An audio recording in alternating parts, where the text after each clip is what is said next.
Welcome back mga katambalan, mga hot topic and issue pag-usapan natin. Update po tayo kay Alden Richard kung saan nga po sa kabilang schedule.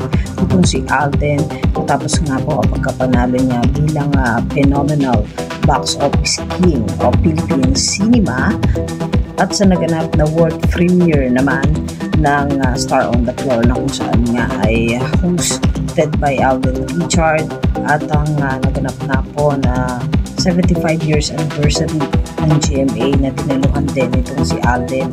Ngayon naman po ay lumipad nga itong si Alden papuntang Vietnam. Ito nga po ay para naman po doon sa Danang Asian Film Festival na magsisimula po from July 1 to July 5.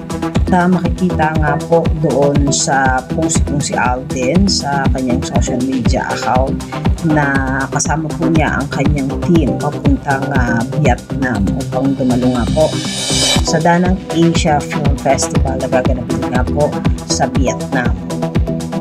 At sa post nga po nitong si Alden ay ipinakita pa nga po yung passport ticket at saka yung isang mataas ang kapit kung saan nga po ay nag-aantay na lang tayo kung sila Alden papuntang Vietnam. At ang pelikula nga po nila Alden na Out of Order ay magkakaroon nga po ng screening date ng July 1 to 5 na ipapalabas nga po ng 8 p.m.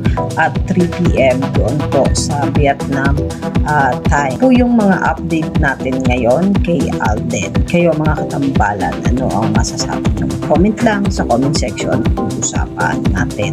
Yan ang mga hot topic and issue dito lamang sa Tambalang JK.